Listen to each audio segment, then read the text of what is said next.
32절 말씀을 함께 보도록 하겠습니다.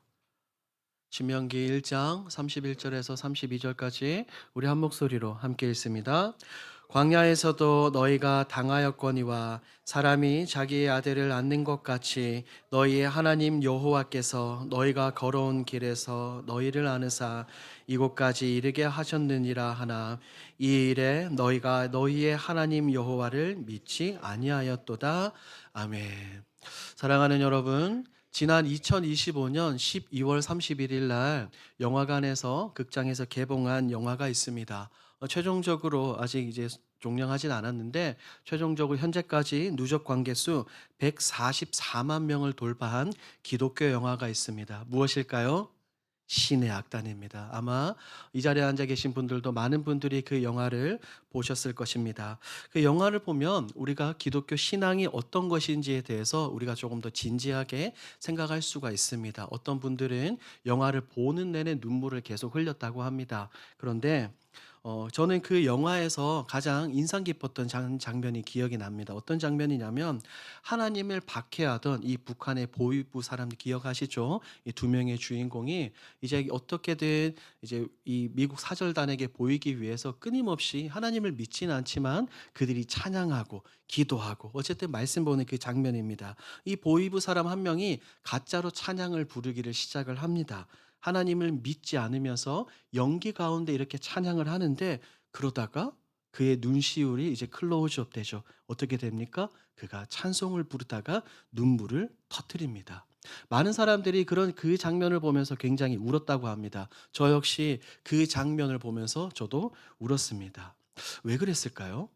분명히 그 보위부 사람은 군인은 하나님을 믿지도 않고 예수 그리스도를 박해하며 그리스도인들을 어쨌든 잡아서 감옥에 넣으려고 하는 그 사람이었는데 왜 그가 찬양을 부르면서 눈물이 났을까요?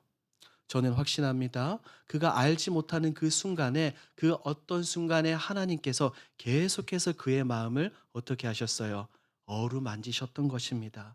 하나님은 계속해서 그의 마음을 어루만지셨고 그래서 그가 결국 감정에 휩싸여서 눈물을 흘렸던 것이죠. 사랑하는 여러분, 이 보위부 이 군인들이 섰던 그 자리가 어떻게 보면 오늘 본문에 나오는 그 광야 같습니다. 우리 많은 사람들이 그 장면을 보면서 공감하며 눈물을 흘렸던 것은 왜냐하면 그들의 이야기가 곧 나의 이야기, 그들의 이야기가 곧 우리의 이야기가 되기도 때문입니다. 우리 역시 그 자리에 동일하게 있었습니다. 무슨 말일까요? 우리가 날마다 예배의 자리에 나와서 하나님을 찬양하는데 가슴은 비어 있습니다. 예배를 드리고 있는데 하나님이 살아계시다라고 우리가 말씀을 듣는데 하나님이 진짜로 살아계시는지 내가 실감이 되지 않는 거예요. 내가 하나님의 이름을 부르러가며 가슴을 치며 하나님께 기도하는데 하나님께 응답이 되지 않는 겁니다. 분명히 나는 그리스도인이라고 이야기하는데 내 삶은 왜 이럴까? 내 삶을 왜 이렇게 풀리지 않을까라는 그런 질문이 떠오르는 그 상황과 자리와 순간들이 있을 것입니다. 바로 그 자리가 어떤 자리입니까? 믿음의 선배들이 걸었던 바로 그 자리가 광야입니다. 사랑하는 여러분, 광야는 하나님이 없는 곳이 아니라 광야는 하나님이 느껴지지 않는 장소입니다. 그리고 광야가 깊어지면 깊어질수록 반드시 이 질문이 찾아옵니다. 어떤 질문일까요? 가슴을 치며 말하는 거죠. 하나님, 하나님이 진짜 살아계신 것이 맞습니까? 예수님이 진짜 살아계신 것이 맞습니까? 라며 이런 질문을 하게 되죠. 이 본문에 나오는 이스라엘 백성들 역시 이 출애굽하고 홍해를 건너서 수십 년 광야를 지나는 이 모든 세월 동안 이런 것을 경험을 했습니다. 오늘 우리가 함께 읽은 이 신명기는 어떻습니까? 약속의 땅을 앞에 두고 이 모압 평지에서 모세가 백성들에게 자신들에게 이 백성들에게 다시 한 번 더 그들의 역사를 상기시키는 장면입니다. 오늘 본문을 31절 말씀을 우리 함께 다시 또 읽도록 하겠습니다. 시작. 광야에서도 너희가 당하였거니와 사람이 자기의 아들을 안는 것 같이 너희의 하나님 여호와께서 너희가 걸어온 길에서 너희를 안으사 이곳까지 이르게 하셨느니라. 성경은 분명하게 말합니다. 언제까지요? 걸어온 길 내내 모든 순간들마다 하나님이 그들과 함께 하셨어요. 단 한순간도 예외가 없습니다. 놀랍죠? 그런데 이어지는 32절에서는 모세가 굉장히 충격적인 말을 하죠. 이 일에 너희가 너희의 하나님 여호와를 뭐하였다? 믿지 아니하였다. 하나님은 단 한순간도 백성들을 놓지 않으셨는데 이스라엘 백성들은 끝끝내 하나님을 믿지 않았던 것입니다. 사랑하는 여러분, 이 31절과 32절 이 두 절 사이에 사실은 우리의 이야기가 있습니다. 우리 역시 이스라엘 백성들과 같이 이 믿음의 길, 순례의 길 걸어가는 가운데 백성들과 같은 그런 고백을 하는 겁니다. 우리가 기억해야 될 것은 무엇입니까? 내가 인지하지 못하고 내가 느끼지 못하는 그 날들 가운데서도 하나님은 언제나 어느 때나 여전히 우리를 붙들고 계시는 줄 믿습니다. 그렇다면 왜 우리가 그것을 느끼지 못했을까요? 왜 우리는 그것을 알지 못했을까요? 그리고 더 나아가서 하나님은 어떻게 우리를 기억하시고 우리를 안고 계셨을까요? 오늘 본문을 통해서 한 번 더 살펴보도록 하겠습니다.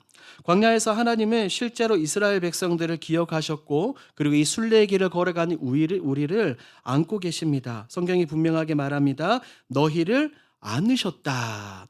여기에서 안다라는 이 단어, 원 단어는 그냥 이렇게 포옹하는 뜻이 아니라 이 표현입니다. 이 손을 겨드랑이에 탁 놓고 이렇게 들어 올리는 그 의미입니다. 이해가 되시죠?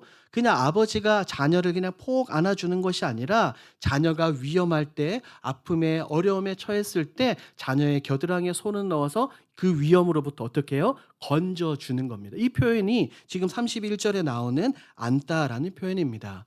이스라엘 백성들의 상황이 이랬습니다. 광야를 걷는 가운데 바로 그 상태였죠. 그들 스스로는 단 하루도 살아갈 수가 없습니다. 왜요? 만나가 없으면 그들은 어떻게 해야 됐습니까? 굶어야 됐죠. 반석에서 물이 터져 나오지 않으면 그들은 물을 마실 수가 없었습니다. 하나님께서 메추라기를 보내주지 않으면 그들은 고기를 먹을 수가 없었어요. 백성들은 분명히 알았을 것입니다. 무엇을 말입니까?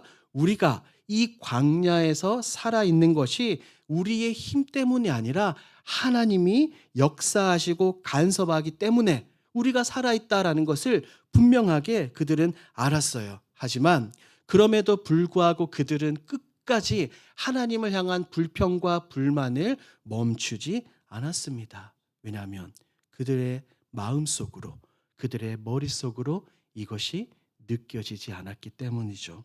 하나님 품에 안겨 있으면서도 날마다 기적을 경험하면서도 그들은 어떻게 보면 버려진 것 같았기 때문입니다.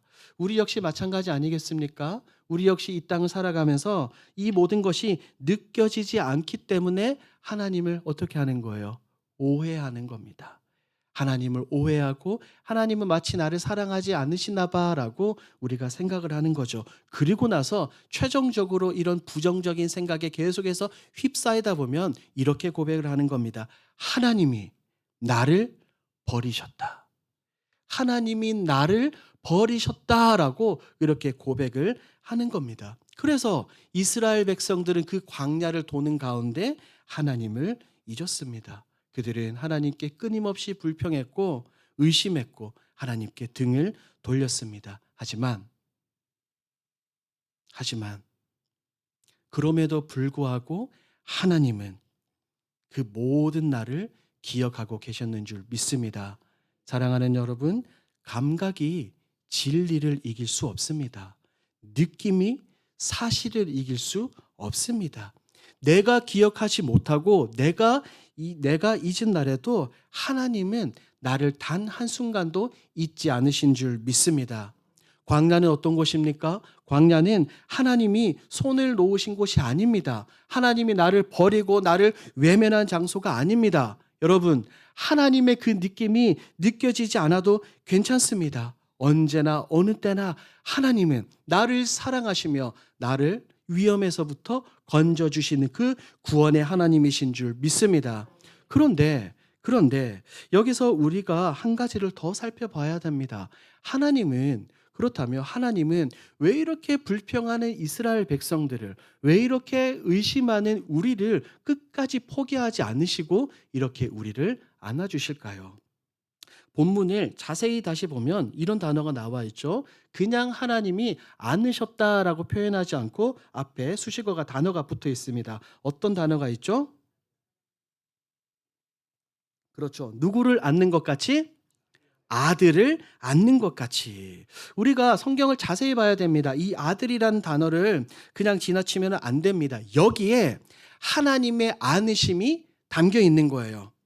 아버지가 아들을 왜 안아줍니까? 나의 무엇이기 때문에? 아들이기 때문에, 내 자녀이기 때문에. 아버지가 자녀를 안는다는 것은 이 자녀가, 이 아들이 내 자녀라는, 내 아들이라는 관계의 표현인 줄 믿습니다. 출애굽기에 보면 언약 체결식이 나오죠. 나는 너희의 하나님이 되고 너희는 나의 무엇이 될 것이다? 내 백성이 될 것이다. 성경을 자세히 살펴보면 성경에서 말하는 아들은 단순한 자녀가 아니라 하나님의 모든 것을 이어받는 상속자라는 표현이 나옵니다. 나중에도 살펴보겠지만 히브리서에도 이 상속자라는 개념이 나오죠. 그런데 상속이라는 것은 단순히 아버지로부터 어떤 모든 것을 그냥 물려받는 그 문제가 아니라 내가 누군가의 아들이라는 문제인 거예요. 내가 누군가의 자녀라는 이 결정되는 너무나도 중요한 문제입니다. 사랑하는 여러분, 광야에서 이 어려움 가운데서 우리가 흔들리는 이유가 바로 이것입니다. 고통이 오면 우리는 끊임없이 질문하죠. 내가 정말 하나님의 자녀가 맞는가? 하나님이 정말 내 아버지가 맞는가? 이런 질문을 우리는 끊임없이 하곤 합니다. 예를 들어서 건강을 잃고 재물을 잃고 내가 의지하던 모든 것들을 다 잃게 되면 어떤 생각이 듭니까? 아, 하나님이 나를 사랑한다라는 생각이 듭니까? 아니요. 우리는 사람이기 때문에 이런 어려움을 겪으면 반드시 이런 생각에 빠집니다. 하나님은 나를 사랑하지 않나 봐. 하나님은 나를 버리셨다라고 생각을 하는 거예요. 그래서 결국에는 나는 하나님의 자녀가 아니야 라고 생각하며 이 믿음과 신앙의 자리를 박차고 떠나가는 사람이 얼마나 많습니까? 그러나 하나님이 우리를 성경이 말하는 것처럼 아들을 안는 것 같이 안으신다는 것은 광야가, 어려움이, 아픔이, 문제가, 눈물과 고통과 슬픔이 하나님의 자리를 빼앗을 수 없다는 선언인 줄 믿습니다. 사랑하는 여러분, 광야는 우리가 하나님의 자녀라는 사실을 부정하는 자리가 아니라 우리가 하나님의 자녀라는 사실을 확인하는 장소인 줄 믿습니다. 그래서 성경은 이렇게 말하죠. 신명기 8장을 보면 이런 말씀이 있습니다. 너를 낮추시며 너를 줄이게 하시며 또 너도 알지 못하며 내 조상들도 알지 못하던 만나를 내게 먹이신 것은 사람이 떡으로만 사는 것이 아니요 여호와의 입에서 나오는 모든 말씀으로 사는 줄을 내가 알게 하려 하심이니라. 하나님은 백성들을 광야에서 굶기셨습니다. 왜 굶기셨습니까? 떡이 아닌 무엇으로 살아야 된다는 것을 알려주시기 위함입니까? 하나님의 말씀, 하나님의 간섭하심, 하나님의 공급하심을 알려주기 위해서 광야를 돌리셨죠. 이것이 바로 살아계신 하나님 아버지의 방식입니다. 자녀에게, 사랑한 아들과 사랑하는 딸에게 가장 중요한 것을 깨닫게 하시기 위해서 그 겉의 것은 하나님이 잠시 제외시키시는 줄 믿습니다.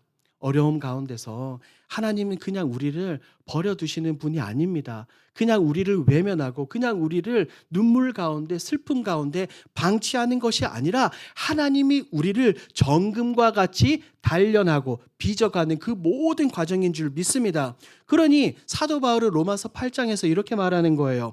우리가 알거니와 하나님을 사랑하는 자 곧 그의 뜻대로 부르심을 입은 자들에게는 모든 것이 합력하여 무엇을 이루느니라? 선을 이루느니라. 성경은 분명하게 말합니다. 모든 것을 다 포함한다라고 말입니다. 여러분들이 겪고 있는 광야도, 여러분들의 가정에서 겪고 있는 아픔과 슬픔, 이해되지 않는 이 모든 고통도 전부 다 어떻다는 거예요? 포함이라는 거예요.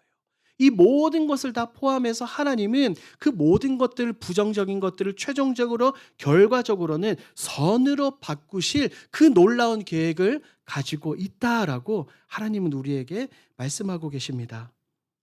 사랑하는 여러분, 하나님 아버지는 지금도 내가 너무 힘들고 너무 외롭고 너무 고통 가운데 있다라고 생각하는 그 광야에서도 여전히 나를, 여러분을, 우리를 자녀로 안고 계시는 줄 믿습니다. 여러분 이 사실 믿으십니까? 이 사실 진짜로 믿으십니까? 그런데 문제가 하나 있어요. 문제가 뭐냐면 방금 제가 여러분들에게 질문을 드린 것처럼 이 사실을 믿습니까? 라는 질문에 우리는 아멘하고 맞아요. 하나님을 믿습니다. 라고 우리가 대답을 합니다. 머리로는 알죠. 내가 하나님의 자녀라는 것도 압니다. 그런데 이런 어려움이 오면 우리의 마음은, 가슴은 여전히 어떻습니까? 견고한 것이 아니라 여전히 흔들리기 마련입니다.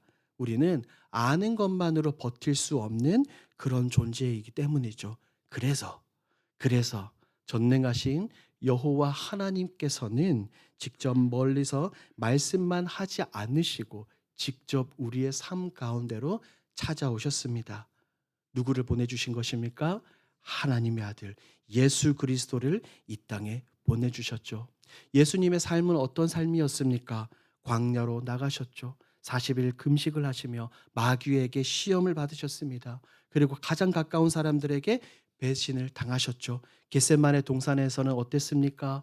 너무나도 열심히 기도하셔서 피땀을 흘리셨습니다. 그리고 십자가에 달리셔서 외치셨죠. 뭐라고 외치셨습니까? 나의 하나님, 어찌하여 나를 버리셨나이까? 사랑하는 여러분, 우리 예수 그리스도의 이 절규가, 이 처절한 외침이 들리십니까? 십자가에서 예수님이 외쳤던 그 외침이 우리가 광야에서 외치는, 혹은 우리가 외치지 못하는 마음으로만 삼키고 있는 그 울부짖음을 우리 예수 그리스도께서 십자가에서 동일하게 외치셨습니다. 하나님, 정말 살아계신 것 맞습니까? 나를 버리신 것 아닙니까? 우리가 속으로만 계속해서 삼키던 그 말을 예수님은 직접 입을 벌려서 외치셨던 것입니다.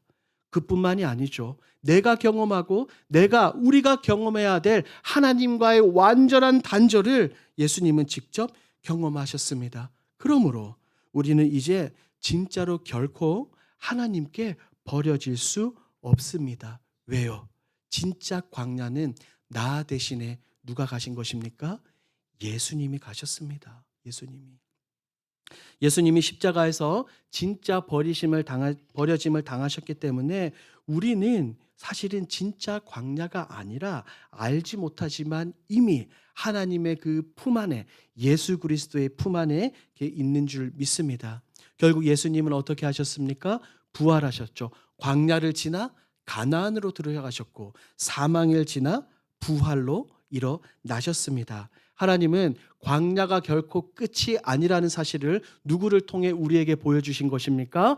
예수님을 통해서 우리에게 보내주셨습니다. 로마서 8장이죠. 자기 아들을 아끼지 아니하시고 우리 모든 사람을 위하여 내주시니가 어찌 그 아들과 함께 모든 것을 우리에게 주시지 아니하겠느냐. 성경은 분명하게 말합니다. 자기 아들을 내어주신 그 하나님이 광야에서도, 이 어려움 가운데서도 우리를 버리시겠습니까, 여러분? 아닙니다.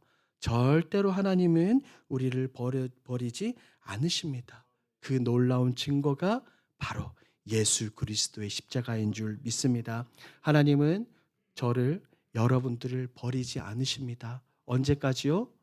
어제도 그랬고, 오늘도 그랬고, 내일도 그렇고, 앞으로 영원토록 하나님은 우리를 외면치 않으시고 우리를 늘 보호해 주실 줄 믿습니다.